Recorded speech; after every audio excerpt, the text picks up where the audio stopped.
Volveré con una actualización completa en cuanto el panorama se aclare. Actualización 1. Esta actualización llega bastante tarde, pero finalmente estoy aquí para compartir el desenlace, que es lo que más importa. Para quienes no leyeron mi publicación anterior o necesitan un recordatorio rápido, descubrí que mi esposa Andrea me engañaba porque se quedó dormida testeando con su amante, John, y vi toda la pantalla encendida. Al confrontarla, se puso sumamente defensiva. Me aseguró que yo sería un miserable sin ella y me culpó de sus faltas alegando insatisfacción en la intimidad. Le planté la demanda de divorcio en la cara esa misma noche y le ordené mudarse, pero se negó en rotundo, por lo que tuvimos que soportarnos viviendo juntos desde el día de la pelea hasta el momento en que el juez dictó la sentencia definitiva.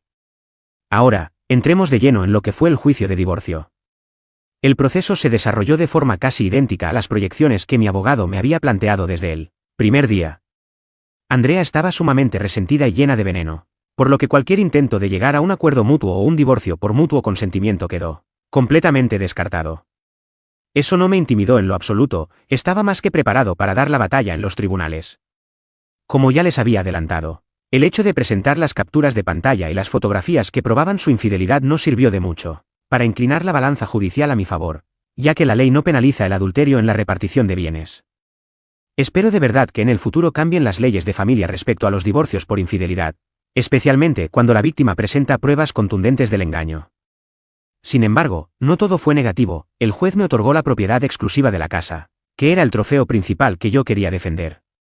Por supuesto, la ley me obliga a refinanciar la hipoteca para pagarle a ella la mitad del valor neto acumulado de la propiedad, pero es un precio que pago con gusto con tal de no perder mi hogar. Tengo que pagar una pensión alimenticia. Pero la buena noticia dentro de todo este caos es que el juez dictaminó que solo tendré que hacerlo por un periodo aproximado de 4 años. Lo acepto como una pequeña victoria, considerando que era prácticamente imposible librarme de ese golpe debido a la forma tan injusta en que el sistema judicial nos trata a los hombres. Recuerdo perfectamente que, justo después de firmar la sentencia de divorcio, ella intentó acercarse a mí para regodearse y burlarse en mi cara por el dinero de la pensión, pero simplemente me di la vuelta y la ignoré por completo. Tengo que admitir que me afectó en su momento. Me carcomía la rabia de saber que esa mujer iba a recibir un solo centavo de mi parte después de haber destruido nuestro matrimonio y de haberme arruinado la vida en cierta medida. Estoy a mitad de mis 30 años, y si alguna vez decido darle otra oportunidad al amor, tendré que empezar absolutamente desde cero. Es un panorama que no resulta nada alentador para mí. Sin embargo, aquí es donde empieza la parte verdaderamente divertida de toda esta historia. No quería que mi venganza fuera el típico cliché donde voy con un megáfono a contarle los detalles íntimos del divorcio a cada persona que conoce, ni tampoco pretendía sabotearla para asegurarme de que perdiera su empleo. Ni siquiera pude ir tras su amante, ya que lo único que sabía de él era su primer nombre, John. Ni siquiera tenía la certeza de si ese tipo sabía que ella era una mujer casada, así que no valía la pena gastar mi tiempo ni mi dinero intentando rastrear su identidad. En lugar de eso, decidí enfocar toda mi estrategia directamente en ella, pero con un giro brillante. Me iba a vengar mientras disfrutaba al máximo de mi vida. A pesar de que la pensión alimenticia representaba un gasto mensual fijo, puse en marcha mi plan. Vendí la casa que me otorgó el juez y me mudé a un departamento más pequeño, mucho mejor adaptado a mis necesidades actuales. Gracias a esa transacción, me quedó una excelente cantidad de dinero extra para jugar cada mes. Mi primera gran jugada fue organizar un viaje a Japón. Fue una decisión sumamente espontánea, pero era algo que había deseado hacer durante muchísimos años. Sabía que cruzar el mundo era la mejor terapia para desconectar mi mente del divorcio y recuperar mi autoestima. Honestamente, se convirtió en una de las mejores experiencias de toda mi vida, y me aseguré de inundar mis redes sociales con decenas de fotografías espectaculares de mi viaje. En cuanto aterricé de regreso, me enteré de que mi banda de rock favorita estaba de gira y se presentaría en otra ciudad la semana siguiente. También tenían programado pasar por mi localidad, pero eso sería un mes más tarde y me negué rotundamente a esperar. Compré los boletos, viajé y también compartí varias imágenes del concierto en internet. Siendo sincero, no estaba siendo muy prudente con mis finanzas en ese momento, pero me importaba un bledo, me estaba divirtiendo como nunca. Después, me inscribí en una experiencia de conducción de superdeportivos en un circuito de carreras, otra de las grandes fantasías que siempre quise cumplir y que Andrea conocía a la perfección. Me cayó el 20 de que no iba a permitir que ella tuviera el más mínimo impacto en mi felicidad. De hecho, gracias a su traición, logré convertirme en el polo opuesto del hombre miserable que ella me juró que sería. Pero creo que el golpe final, lo que verdaderamente la hizo perder los estribos y la empujó al límite, ocurrió cuando una amiga me invitó a probar un restaurante exclusivo que acababa de inaugurar en la ciudad. Decidí ir con ella. Cuando llegó la comida, tomé una fotografía de los platos para subirla a mis redes. En la toma era evidente que no estaba cenando solo. En un par de imágenes se alcanzaba a distinguir perfectamente que la persona sentada frente a mí tenía las uñas recién arregladas y una manicura impecable. Eso debió ser exactamente lo que desató los demonios de Andrea, porque a la mañana siguiente me desperté con un mensaje de su parte. Terminó siendo la conversación más larga que habíamos tenido desde que nos divorciamos. Empezó preguntándome cómo estaba y le respondí secamente que me iba de maravilla. Luego quiso saber qué había estado haciendo últimamente, a lo que me limité a contestar, trabajar. Ella insistió con un «eso es todo», y me resultó evidente que estaba intentando escarbar en mi vida privada. Sostuve firmemente mi postura de que no había nada más que contar. Fue entonces cuando soltó que había visto en mis redes que me estaba divirtiendo mucho últimamente, y le respondí que, en efecto, así era. Le hice ver que uno nunca sabe qué dirección tomará la vida, por lo que lo mejor es disfrutar cada instante. Acto seguido, me dijo que tenía algo sumamente importante que decirme y me preguntó si estaría dispuesto a reunirme con ella. Sinceramente, no tenía las más mínimas ganas de verla, pero la curiosidad por escuchar su discurso me ganó, y hoy me alegro profundamente de haber aceptado.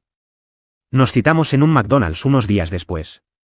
Al verla, me topé con una mujer completamente diferente, en comparación con la persona altanera, defensiva y sarcástica que me había topado el día de la confrontación. Ahora se mostraba pasiva, sumisa y sumamente bien portada. Me pareció una escena de lo más hilarante. Antes de que pudiera empezar con charlas triviales para romper el hielo, la frené en seco y le exigí que fuera directo al grano. Mi frialdad la tomó por sorpresa, pero no di un solo brazo a torcer. No iba a ser amable con ella, sin importar qué tan inocente o arrepentida pretendiera actuar. He estado pensando mucho en las cosas, comenzó a decir. En el milisegundo en que escuché esa frase, supe exactamente hacia dónde iba la conversación. Por dentro, sentí una satisfacción enorme. Supe que iba a disfrutar cada segundo de lo que venía. Andrea quería confesarme que se había dado cuenta de que manejó nuestra confrontación de la peor manera posible. Admitió que había actuado mal, pero alegó que se sintió tan herida y avergonzada al ser descubierta, que prefirió atacar para salvar su propio ego en lugar de hacer lo correcto para rescatar nuestro matrimonio.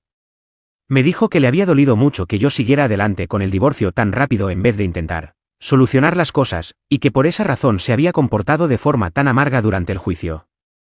Pero cuando te vi ahí fuera, viviendo tu mejor vida, me acordé de inmediato del hombre del que me enamoré. No puedo creer que haya tirado todo eso a la basura. Quiero que nos demos otra oportunidad, concluyó. Sabía perfectamente que esa propuesta llegaría, así que me quedé en silencio unos momentos. Genuinamente estaba procesando cuál era la mejor manera de reaccionar. No había la más mínima posibilidad de que sus lágrimas de cocodrilo me convencieran porque no soy ningún estúpido, pero estaba calculando mi siguiente movimiento. Entonces, la respuesta me llegó de golpe. Ni en el más maldito infierno, le solté. Se quedó helada, completamente impactada por mis palabras. No sé si de verdad creyó que me ganaría de vuelta con un discurso tan barato. A mi parecer, ni siquiera se esforzó. Aunque no soy una persona a la que le guste armar escenas en público, decidí hacer una gloriosa excepción. Me puse de pie, y levantando la voz para que se escuchara bien, repetí mis palabras y le aclaré que no había ninguna posibilidad de volver con ella. Me engañaste. Cuando te confronté, te pusiste a la defensiva y estuviste muy lejos de pedir una disculpa. Me divorcié de ti y me juraste que sería un miserable.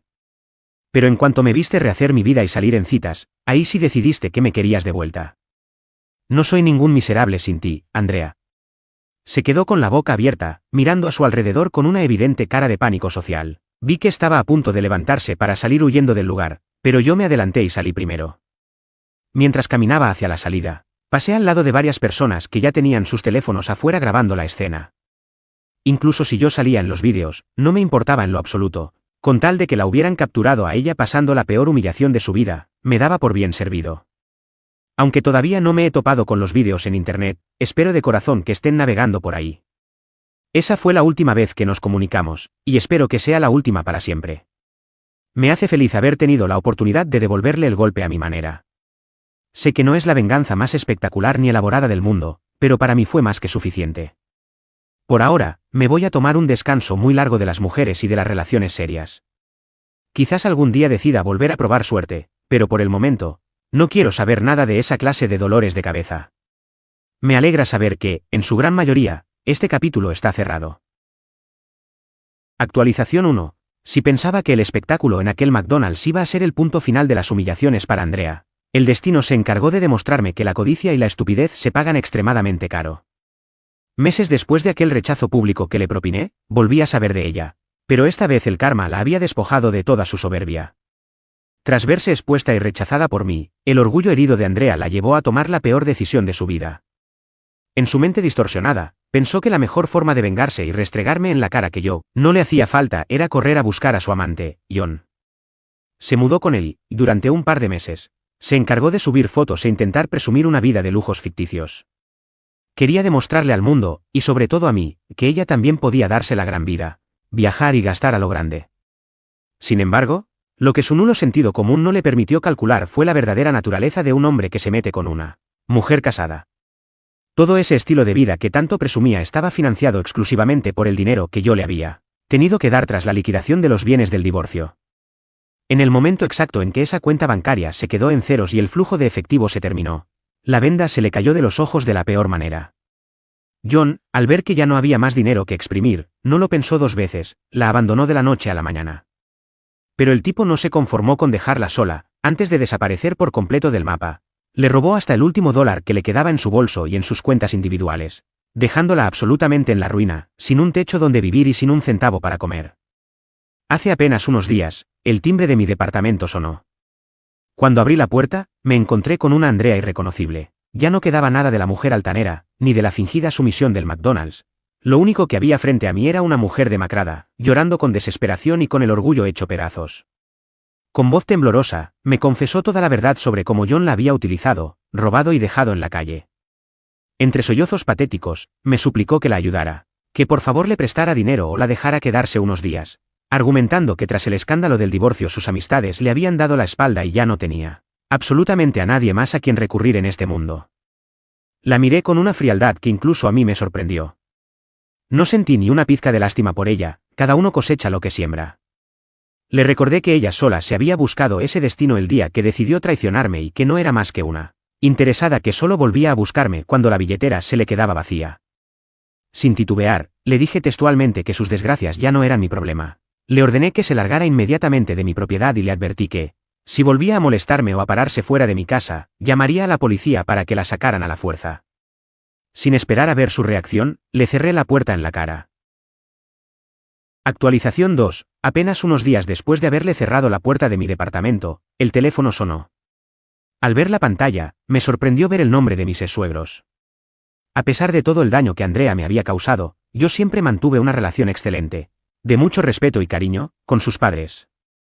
Sin embargo, la voz al otro lado de la línea no traía reclamos, sino un dolor indescriptible. Me llamaban para informarme que Andrea estaba muerta. Con el corazón destrozado, me contaron los detalles de lo que había sucedido esa misma noche en que la rechacé. Al salir de mi departamento, sin dinero, sin auto y completamente desesperada, Andrea decidió jugar su última carta, ir a buscar refugio a casa de sus padres. Como ellos no vivían excesivamente lejos de mi zona, y al no tener un solo centavo para pagar un transporte debido al robo de su amante, tomó la imprudente decisión de caminar a altas horas de la noche. El destino le jugó la peor de las pasadas. En el trayecto, mientras cruzaba una calle solitaria, fue interceptada por un delincuente. La policía le confirmó a la familia que todo el incidente quedó grabado con total claridad en las cámaras de seguridad de la zona. El sujeto intentó arrebatarle el bolso, pero Andrea, en un acto de desesperación por proteger lo poco que le quedaba o por el estado de crisis en el que se encontraba, se resistió ferozmente al asalto. El criminal no se tentó el corazón, la apuñaló varias veces en el forcejeo y huyó, dejándola herida de muerte en la acera. Para cuando las asistencias médicas llegaron, ya no había nada que hacer. Mis exsuegros estaban devastados, no solo por la pérdida de su hija, sino por la forma tan trágica y miserable en la que terminó sus días tras haberlo tenido todo. Con mucha pena y con la voz quebrada, me dijeron que sabían perfectamente que yo no tenía ninguna obligación con ella después de su infidelidad, pero que por los viejos tiempos y el cariño que alguna vez nos tuvimos, les daría mucho consuelo que los acompañara y asistiera al funeral. Se me hizo un nudo en la garganta, pero mantuve la mente fría. Con mucha educación, empatía y el mayor de los respetos por su dolor, les expresé mis más sinceras condolencias y les agradecí el gesto, pero me negué a asistir. Les expliqué con calma que mi ciclo con Andrea había cerrado de forma definitiva hacía mucho tiempo y que mi presencia en el servicio fúnebre solo resultaría incómoda y fuera de lugar para los demás asistentes. Ellos lo entendieron perfectamente y no me presionaron. El karma y las malas decisiones llevaron a Andrea de tenerlo todo a un final verdaderamente trágico y perturbador.